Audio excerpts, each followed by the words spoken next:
Section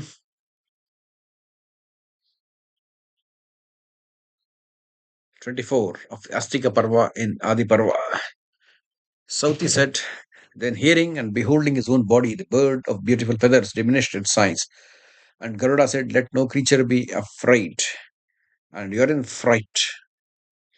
At the sight of my terrible form, I shall diminish my energy.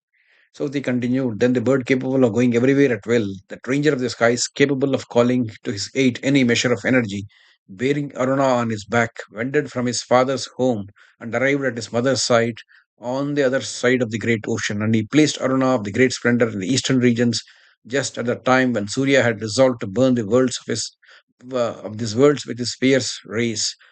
Saunaka said, when did that revered Surya resolved at the time to burn the worlds? What was wrong done to him by the gods that provoked his ire? Surya is none but sun, and sun wanted to burn. Why he wanted to do it? That's what explanation is given by Sauti. O sinless one, when Rahu was drinking nectar among the gods at the time of the churning of the ocean, he pointed out to the gods by Surya and Soma. From that time, he conceived an enmity towards those deities, and upon this, Rahu sought to devour with his afflictor. Surya became wroth and thought, oh, this enmity of Rahu towards me hath sprung from my desire of benefiting the gods, and this dire consequence I alone have to sustain. Indeed, at this pass help I obtain not, and before the very eyes of denizens of heavens I am going to be devoured, and they broke it quietly. Therefore, for the destruction of the world, I must arrive. And this resolution, he went to the mountains of the west. And from that place, he began to radiate with heat around for the destruction of the world. And then the great rishis approaching the gods spake unto them, lo, in the middle of that night springeth a great heat, striking terror into every heart and destructive of three worlds. Then the gods, accompanied by the rishis, wended to the grand side, said unto him, oh, what is this great heat today that causeth such panic? Surya has not yet risen. Still, the destruction of world is obvious. O Lord, what will happen when he doth rise? The grandsire replied, indeed, Surya is prepared to rise today for the destruction of the world. As soon as he will appear, he will burn everything into a heap of ashes. By me, however, hath the remedy been provided beforehand. The intelligent son of Kashyapa is known all by the name of Aruna. He is huge of body and great splendor. He shall stay in front of Surya, doing the duty of his charioteer and taking away all the energy of the former.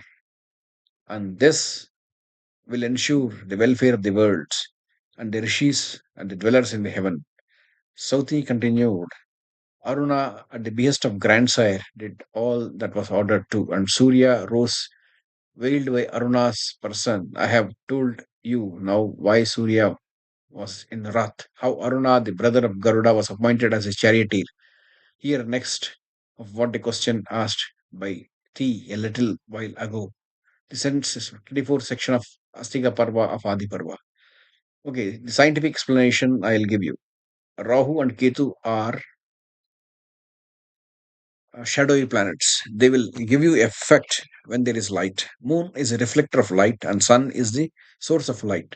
Sun gives you energy, uh, the light energy, and it is being reflected by moon. Therefore, shadow is coming. That is Rahu and Ketu uh, cause the eclipse. That is, the shadow is falling on one another.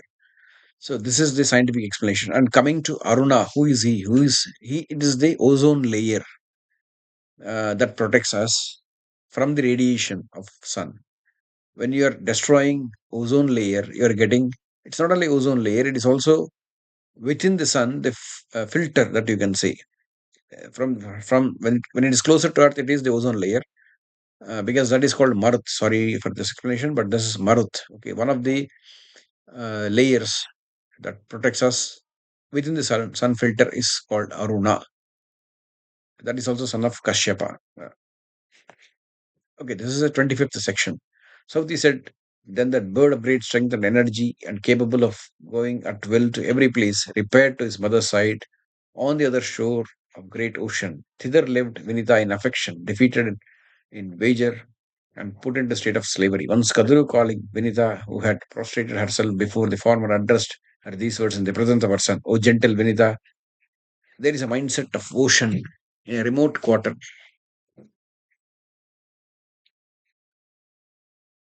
delightful and fair region inhabited by the Nagas. Bear me thither. At this point, the bird of fair feathers, bore on her shoulders the mother of snakes, and Garuda, also directed by his mother's words, carried on his back the snakes. And the ranger of the skies, born of Vinita, began to ascend towards sun, and thereupon the snakes, scorched by the rays of sun, swoon away. And Kadru, seeing her sons in that state, prayed to Indra, saying, I bow to you, O Lord of all the gods. I bow to you, O slayer of Brita. I bow to you, O slayer of Namuchi. O you of thousand eyes, consort of Sachi. By your showers, be thou the protector of the snakes scorched by the sun. O you best of the deities, you are our protector. O Purandara, you are able to grant rain in torrents. O you Vayu, the air, the clouds, the fire, the lightning of the skies, you are the propeller of the clouds, and has been called the great cloud that will darken the universe at the end of Yuga. You are the fierce and incomparable thunder, and the roaming clouds, and you are the creator of the worlds, the destroyer. You are unconquered. You are the light of all creatures, Aditya, Vibhavasu, the wonderful elements. You are the ruler of gods. You are Vishnu. You have a thousand eyes. You are a god. You are the final resource. You are, O deity, all Amrita, and adorned Soma. You are the moment. You are lunar day. You are the Bala, that is a minute. You are the Shana, that is 4 minutes. You are lighted fortnight. You are the dark fortnight. You are Kala. You are Kasta. You are Truti. Truti is also division of time. Kasta is also division of time.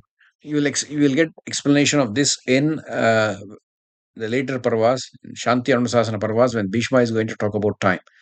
Kala, Kasta, and how many Kalas becomes one Kasta. All this, it will come up to Muhurta. Muhurtas, how many Muhurtas makes a day. So all this will come when all this mathematical explanation I'll give at the proper time when we talk about the time. You are air, the seasons, the months, the nights, and the days. You are the fair earth with her mountains and forests. You are the firmament, resplendent with the sun. You are the great ocean with heaving billows abounding with whales, swallows of whales, and makaras and various fishes. You are great renown, always adored by the wise and by the great rishis with minds wrapped in contemplation.